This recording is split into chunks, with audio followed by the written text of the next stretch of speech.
Hey all. So I'm back with another installment in this Essential Alliance War Offense Champion series, and this time we're taking a look at science. If you have not seen the previous ones, then I recommend you check those out. I'll put the playlist in the description, but essentially the idea here is that if I am planning offense, who are the champions that I feel I need to have available for me to comfortably set up the map? And then who are the champions that it would be nice to have available because they might make things a little bit easier? And then I'll cover a couple honorable mentions at the end who I think might make it into one of these other categories if the meta changes sufficiently as time goes on. This is probably going to be the longest one so far, and possibly the longest one overall, because in my opinion, science is not only a very stacked class, but it's a very broad class. There are a lot of different approaches to the utility it offers, represented by the various options, and you want access to most of them, ideally. So we'll kind of get into that as we go. Again, as with previous weeks, these are not ranked within their tiers, but I feel like I have to mention Quake first.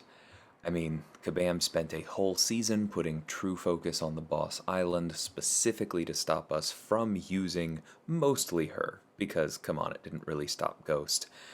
And I think that tells you most of what you need to know about how much she warps the game.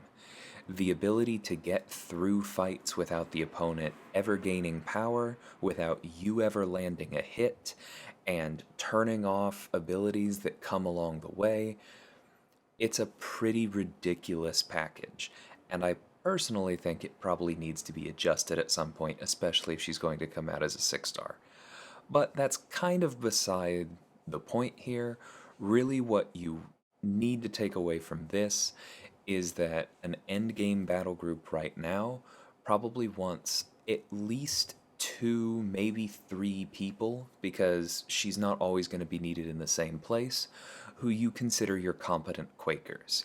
These are going to be the ones where you're like, okay, that's a fairly standard Quake fight, but like this person needs to be comfortable evading at the wall for a while, and they won't die playing fully contactless, at least mostly no parries, all dex and heavy. You have a couple of those around, you can deal with most things. Now, maybe you also have a truly gifted Quake player who can do a bunch of other things, is comfortable going fully stun immune, can do some of the harder fights where you need to time things specifically, or there's a difficult setup at the beginning, and that helps. But I think what you really need is just a couple people comfortable with the fully contactless style, and it makes things that much easier. Moving on, we have Human Torch. The guy is a nuke. If the opponent does energy damage, if the opponent is a mystic, he has some of the best damage output in the entire game. Additionally, he is one of the best options for bypassing miss. He is a limited but still incredibly powerful option for bypassing any kind of purify or immunity to debuffs because you can use his pre-fight, and for one fight you're just dealing with a bunch of passives. Pair that with House of X, and everything he inflicts are passives, and he's really good against things like Mighty Charge. I've even used him against Kingpin back when they had Redoubled Determination, and you really did not want to feed Kingpin debuffs. Torch is just amazing, especially when you start pairing him with pre-fights. I already mentioned House of X, but the pre-fights from Mr. Fantastic give him a little bit of extra control over a lot of fights. But yeah, really we're just looking at damage potential here. That is the core of this champion, is absurdly high levels of damage over time and healing mitigation that make him really, really good for certain fights. A lot of people think that he's going to be one of the most popular bans when Kabam introduces that to Alliance War. I'm not fully sure I agree because I think there are a lot of places where there are actually good substitutes, but I'm sure some alliances will do it. And there are definitely war alliances where at least entire battle groups are built around having, 5 or 6 torches almost every offense because oh, that's big and scary, and it's either a mystic or does energy damage, or will allow me to charge my heavy. It's kind of any of those, Torch will take care of it. I think as far as what you need in a battle group, because his fights tend to be kind of hidden in and around other lanes with other champions that can't be taken with him, I think he's another one of those where you want more than one. I think two or three players who are really comfortable with him is what you want, and then ideally a couple more after that who can take the more basic torch fights. You know, your advanced torch fights might be things like the encroaching stun Sasquatch that I've taken many times, or certain placements for like Ebony Maw or other dangerous mystics.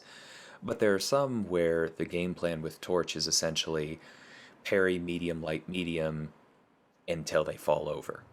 And for those, it's just nice to have a few more rank 3 torches around. It doesn't really matter who has them. So I mentioned that Torch has a few possible substitutes. One of the things we should talk about is that in places where he is relied upon for heal reversal, a long-time alternative to him has been Void. Now you do need Void duped. Don't necessarily need him high sig, but you do need him duped. And then he becomes incredible for that.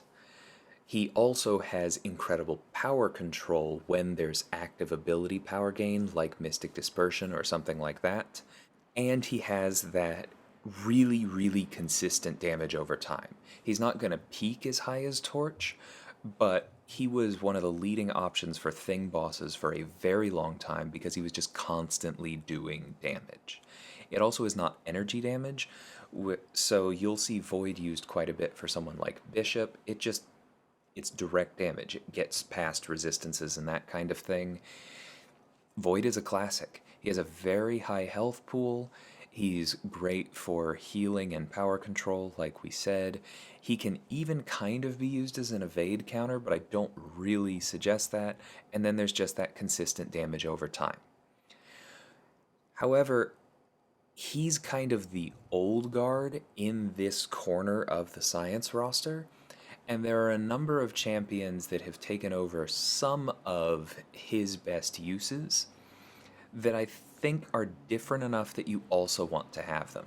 I do think that at least one really solid Void player per BG is essential, but I also think that you may not necessarily need 3 or 4 like you might once have wanted if you have somebody with Mr. Fantastic or Mr. Negative or Spider-Man 2099 as well. So we'll talk about them. So if you are watching this and your impression of Mr. Fantastic is still that he is primarily used to place pre-fights for other champions to take fights, I think you should probably go and check out my last couple seasons of War videos, because there are so many things on the map this guy can do. There are actually quite a few things where I prefer him to Void, like classic Void matchups, where if Void ever died or things got sketchy, what you heard was always, yeah, it was a little bit tricky. I didn't get a Petrify until like my 4th or 5th debuff, and for that first part, I just didn't have control over the fight. Well, with Reed's pre-fights, you can have that Petrify up from the beginning. And yes, before Reed got buffed, it was often just better to use those pre-fights on Void. But if you use Reed for that, then you can stack them further. Reed also has access to suppression. One of the weaknesses of Void, not that he is weak, is that he doesn't do anything about combat power rate. He can only control ability power rate. As a quick refresher, combat power rate is that gained by landing or taking hits. Ability power rate is pretty much everything else. That's Mystic Dispersion, power gain, synthesis, etc. So Void doesn't really stop the combat power rate part, but Reed can. On a normal node, stacking his suppression up to 3 times takes that combat power rate all down by 75%. And then if you're stunning them, running the Petrify Mastery, you can take it down 105%. Really, really strong. So in cases where both combat power and ability power are important, Reed can actually be better than Void. Plus, he can start with that Petrify and have things a little more under control from the beginning. Void still wins in most stun immune matchups, and where his passive damage from having the debuffs up matters more. I don't think that you can really say one is better than the other, but I do think for individual matchups, there are places where Void wins, and there are places where Reed wins. And I personally actually think that Reed wins in more places right now, but that's just judging where the meta is right now, and, that could change. I do think that you should invest in somebody with a rank 3 Reed who knows how to use them if you do not currently have one. And it's not just because of how good he is, it's also because when I take Reed into the map and I take even one fight with him, then maybe that fight would have been something where I would have had to use some of his pre-fights to make it easier for Void. And then I would be down to 1, 2, or 3 pre-fights for the rest of the map. If I take it with Reed, I get all those pre-fights back, and now instead of 2 or 3, I have 7 or 8 pre-fights for the rest of the map. Maybe I use some of those on myself, but then when I get to shared nodes or the boss island, I now have the equivalent of 2 or 3 Mr. Fantastics that people have brought all by myself, and that gives us more flexibility in planning as well. Being able to fight with your, quote, pre-fight champions is itself a strength. So now we're going to talk about some new kids on the block in Mr. Negative and Spider-Man 2099. Both of these have some of the same uses as Reed and Mr. Fantastic, and they have very strong counters to ability power rate. Mr. Negatives is pretty focused. You can only use it in certain places because the petrifies off of his special 2 are very strong, but they're relatively short in comparison to these other champions I'm mentioning. But he also has some very unique abilities and strong resistance to degen. If you manage to get any debuffs on the opponent, either through his abilities, through Reed pre-fights, or through running the Resonate Mastery, he takes a lot less damage from degen, and that makes him great for certain deadly opponents like Maw, Mojo, or Dormammu. Dorm's less common these days because he has fewer other things going on, but he can still hurt if he gets that degen on you. Mr. Negative, once he gets some light energy up, can also get easy openings via his heavy counter, very similar to Elsa's, which reduces how much he needs to block. Just a really, really strong champion with a lot of uses. He can turn off Spite, he's immune to Nullify, so he gets by Power Snack, he gets by Buffet. He's a hard counter to Man-Thing in almost everywhere. If you're not sure exactly how he translates to the war map, highly recommend you check out MP Blaze's channel. I'll link that in the description as well. I think he plans to take Mr. Negative to rank 4 pretty soon, and he's just been using him at an insanely high level because he's in New Nation, which is a great war alliance, almost since he came out. Go check that out and you'll realize why you want one of him around. Now, I do think that you want at least one Negs around, but I also think that if you do not have one, but you do have access to a Spidey 2099, you're going to cover a lot of the same ground. In a perfect world, you have at least one of each, as my battle group does, and as I think all of the other battle groups in SSX do as well, because they can cover slightly different ground, and they, fit into different teams, and just not everyone is going to have all the same champions. But he covers a lot of the same ground because he also avoids many of those buff punishing things like Negs does. Mr. Negative is immune to Nullify, but Spidey 2099 can't gain buffs in the first place, so there's nothing to be nullified. Therefore, with somebody like Dormammu or Mojo, there's nothing to end to proc that degen.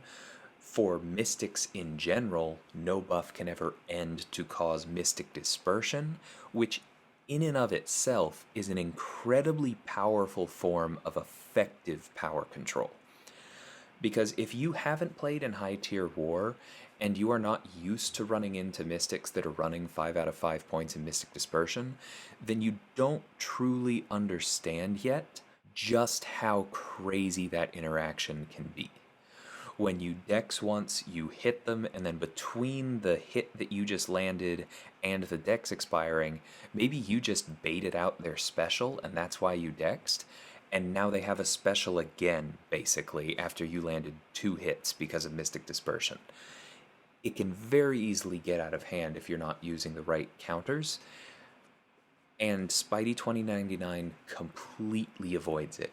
Even Mr. Negative doesn't get around that without double dashing back to convert the buffs into light energy, so there's a little bit more at play. Spidey 2099 just doesn't have to worry about it. Additionally, he has access to both Exhaustion and Wither.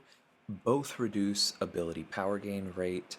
Wither by 125%. His is incredibly strong. His exhaustion only reduces it by 15%, but exhaustion also reduces crit damage, so it's a form of tankiness, and it has some other nice interactions, like it stops Sasquatch from healing, which can be very helpful. He can also pause debuffs on the opponent, which can allow him to stack his debuffs up to some really crazy levels of interaction. Work in Progress recently took a Mangog and had 6 stacks of Wither up at one point. I think he hadn't even bothered with Exhaustion, so it could have gotten higher, but that meant that he was reversing ability power gain rate by like 500%, as in 100 down to 0 and then 500 more. So the opponent who had some passive power gain was just always immediately drained to 0. It was fantastic. The other thing about Spidey 2099 is that in addition to him getting around Mystic Dispersion and covering a lot of the same ground as Negative, he has this synergy with Anti-Venom that allows him to start with a Wither up, which is kind of like if Mr. Fantastic could start with all 3 of his Petrifies up, specifically for the power control part. For certain matchups where ability power gain right out of the gate is a problem, this is so strong. This means that if you're taking like a kinetic transference node, then immediately when the fight starts, they will hit your block and lose power instead of gaining it. That is so good for controlling a fight. He also has a frankly busted interaction with True Strike that allows him to take 75% less damage from all sources on the boss node, which makes him very, very safe for Mystic bosses, and good for a few others as well. If you're still skeptical that he has a place in high tier war, and you think that this utility is just too niche, check out some of the videos on my channel of Strands and Work in Progress using him, and I believe Karate Mike and Legacy are also taking a real interest in this champion and starting to put out content on him. He belongs in this top tier, absolutely. Like I said, he is somewhat interchangeable for Mr. Negative. If you only have one or the other, you will mostly get by. But in my opinion, the best solution is to have somebody with a rank 3 of each of them. So moving past the new kids on the block, like I said, we are taking a look at the last champion I consider to be truly essential to an offense, and that is old reliable here in the form of Red Hulk. He's extremely simple, there's not a lot to his kit even after his buff, but he does it really, really well. He has incredible damage output, he's very tanky. When he's duped, he has really solid physical resistance to help keep him alive. He's probably the single best, or at least most universal, counter to Hazard Shift, and that is the biggest reason he's on this list. He is a good champion in general, but the fact that he can take the current iteration of Hazard Shift and convert both poisons and incinerates into his heat charges and ramp up almost instantly, turning that into damage rather than taking damage, just makes him really, really strong. I don't think that you ever really need more than one Red Hulk in a battle group, kind of be a niche case, but you very much want one, both for that 9A path and for the Hazard Shift Mini. He's not always going to be your best option, but he's kind of our default on both of those. We are usually looking for reasons to not use Red Hulk because he is so good for both. And so that's why I think he belongs in this top tier. If you don't have one, you want one. So I'm now moving into the second tier of champions here, and I want to reiterate that this is not intended as a shot at any of these. All of these champions in this tier are very, very good. They're arguably as good as those in tier 1. It's just that with the current shape of things in war, I think that you can get by without them in your battle group, and they're more of a luxury. But the thing about luxuries is that you want them. So if you can have these available for offense, I do think they help.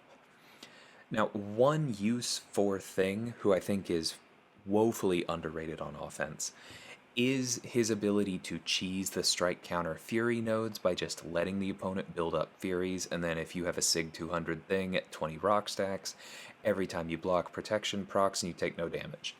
I personally do not think that that is a wise thing to attempt most of the time. A lot of the champions placed there kind of get around it, and it's just not my recommendation, like I said. But he also functions as a bit of a poor man's Mr. Negative, because he is also Nullify Immune. I believe he was the first Nullify Immune. And so if you need a counter to, say, Buffet, or Power Snack, or to a Man-Thing in general, he is a very good option.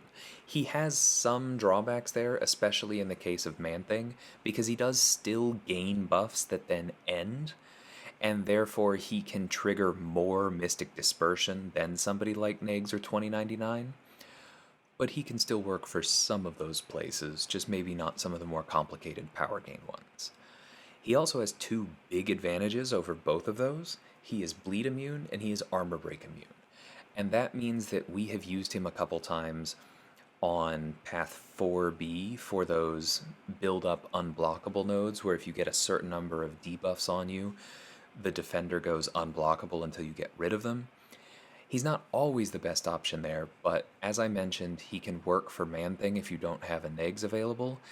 He's also one of the best options for Claire there, because most other champions can either have the bleeds inflicted, which means that the defender goes unblockable, and that's not great, or they can get hit by the armor break and possibly by the buff immunity debuff on her special too, and then she goes unblockable for that. There are other options, but I do think he's one of the best because his immunities basically mean you can ignore her on the node and just focus on not getting hit. Additionally, because he is both bleed immune and nullify immune, we have used him for the shared node at the end of paths 1, 2, and 3 in section 2, because that node has chitinous thorns and buffet on it. Which means that if somebody is placed there who has access to an armor up, then Negs, 2099, Torch, Void, all of those are not really options. So if you can get, often Horseman Archangel is a really good option for that. Cool, that will work out fine. But there have been a few maps where having a rank 3 Sig 200 thing available for that fight instead just made it that much easier. We didn't have to worry about making sure we had a Horseman over there. All we had to do was, okay, send in thing, don't get hit, and the fight will end. He's just a really safe option for certain spots. Again, not essential, but helpful. Another attacker I think is woefully underrated is Immortal Abomination.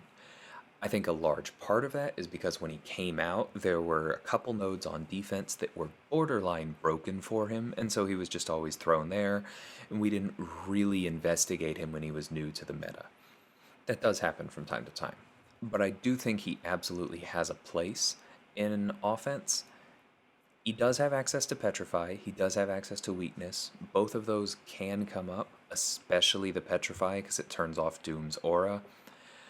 But the big thing he's here for is tankiness and a whole lot of poison damage. We've used him a few times for the Stunning Reflection Polka Dot Power Node when the opponent can be poisoned.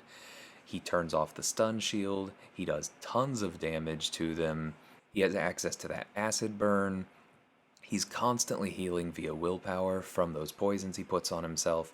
Just a really, really solid champion. Not a ton of places where you feel like, man, I really wish I had an eye bomb, but there are a few places in the map where it's like, you know who would be great for this is eye bomb. So, textbook second tier champ. So here we have another favorite of mine, She-Hulk. Didn't use her all that much this last season because of Untouchables, but I project a comeback for her this season. Something to keep in mind with her is that I often hear people complain that, She-Hulk isn't really worth using because every time I use her, I can't keep the Furies up. And my response to that is, okay, well, what is your definition of keeping the Furies up? And they're like, well, I have trouble keeping more than 5. To which my response is, you don't need more than 5. She-Hulk, I think, has run into a bit of an image problem because there are some incredible videos out there of her taking endgame content, especially Abyss, as a 2 or 3 star and getting solos by ramping up her attack to truly insane levels. But that is not necessary in war. When you are using a rank 3 attacker against a rank 3 defender and boosting appropriately for tier 1, you're usually looking at the defender having twice as much PI as you, maybe 50% more PI than you. It kind of depends. But the point is that even a few Furies, which she will just naturally get over the course of the fight, are enough. Her damage is enough.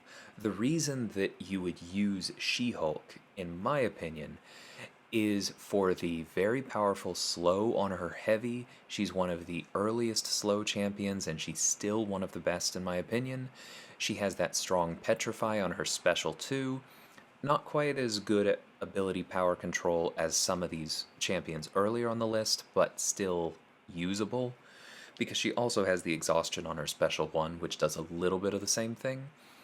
She has that taunt from the passive Furies, which can keep fights rolling with her so that you don't have to worry as much about eating a special 3.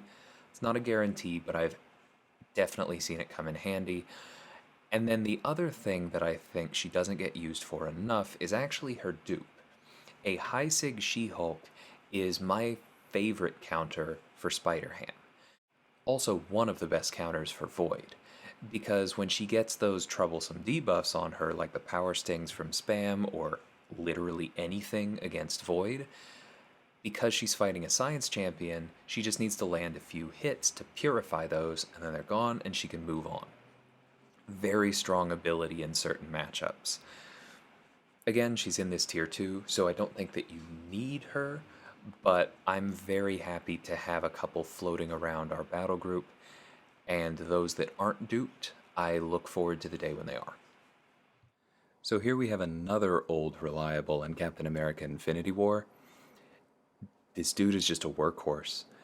There are better answers for many of the things that he can do these days, but he still has more breadth and utility than an awful lot of other champions. And if you get him, if you get him even to moderate sig, then there are things that he can do really well. He has those perfect parries, he can cancel out the unstoppable, which is why we still send him for things like Magneto on 9B. He has access to armor break, he has access to petrify, he has access to weakness. All of those things can come in handy. And when you have him at Sig 200, he reliably shrugs things, which means that you can use him for encroaching stun. You can use him for hazard shift. There are a whole bunch of things that Captain America can do with the right team composition and in the hands of a solid player. Again, work in progress, who I've mentioned from Spider-Man 2099, this used to be his primary champ. He had a deathless season in 4 Loki primarily on the backs of Captain America Infinity War and Nick Fury.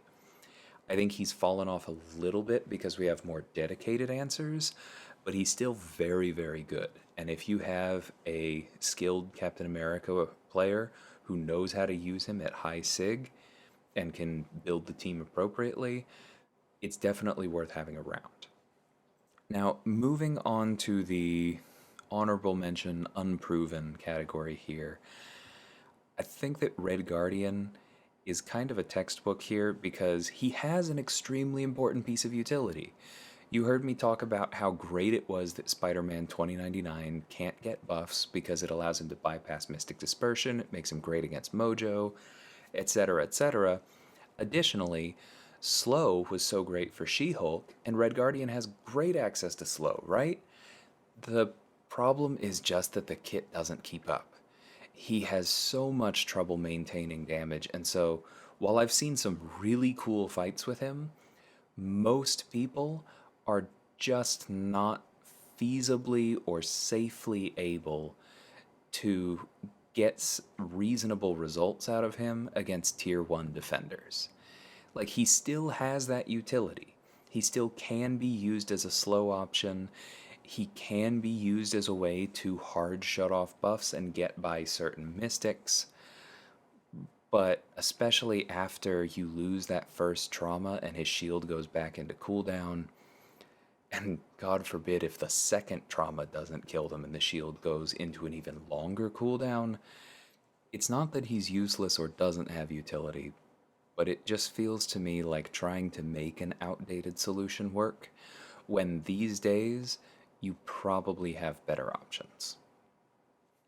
So Spider-Gwen often gets viewed as the poor man's She-Hulk because she has access to slow on her heavy, she has some soft power control, but she's just squishier, right? So why bother?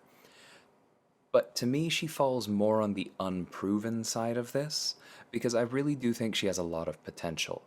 I talked earlier about how one of the reasons that Reed is better for certain fights than Void is because his ability to actually affect combat power rate as opposed to passive power gain can be really, really important for controlling a fight.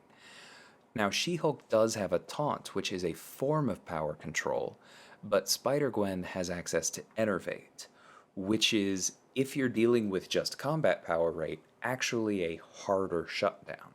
There haven't been a ton of places where I've seen this come into play on the current map or against current defenders, but it is a theoretically powerful difference that I would not be surprised to hear people have been taking advantage of. Additionally, especially if you are in a fight where She-Hulk is not stacking a bunch of Furies, for whatever reason, Spider-Gwen can have significantly higher damage, especially if you're running her alongside Penny Parker, who helps her come out of the gate pretty much fully ramped. Which feeds into the next part, that Spider-Gwen is really, really good against unblockable specials. There are only a few places on the current map where that matters, but that is something that Kabam has thrown at us before, and I would expect it to come back in the future. And for that, especially if she starts ramped with Penny Parker, like I mentioned, she really is one of the best options there. And so I really do think she has some potential. And I think it's for more than just the unblockable thing, which is also why I didn't necessarily put Miles on here, because that kind of feels like his one thing to me. I'm sorry to the Miles fans out there. But I don't consider her use as proven now, and she definitely is an essential. Moving on to Anti-Venom, this one I do kind of expect to move up as we go along in the future. I've already seen some cool stuff with Strands. I have a fight on my channel of him taking Dragon Man on the Hazard Shift Mini, using the Spider-Man 2099 synergy to shut down all buffs from the start of the fight, and then taking advantage of the stagger on his heavy through well-placed heavy counters to keep those power gain buffs off of Dragon Man for the rest of the fight. Combining that with his double immunities, you have a pretty potent weapon. Strands has also used him this off-season against several hazard shift nodes, and it's gone extremely well. So that would kind of tend in the direction of him filling some of the same uses that we have for Rolk, who is obviously very good, except unlike Rolk, he fulfills a crucial synergy with Spider-Man 2099, who I already gushed over earlier, and I can see him making it onto teams because of that, even if he doesn't hit quite as hard as Rolk. Additionally, he has those other pieces of utility, the anti-regen, the regen on blocks, the anti-ability accuracy, the anti-slow, the anti-evade, and he almost entirely, he kind of has a Falcon-like counter to evade from Spider-Verse heroes. All of those together tell me that there are definitely going to be uses for him, and I kind of expect him to move up. But it's still early, so I think he makes more sense here.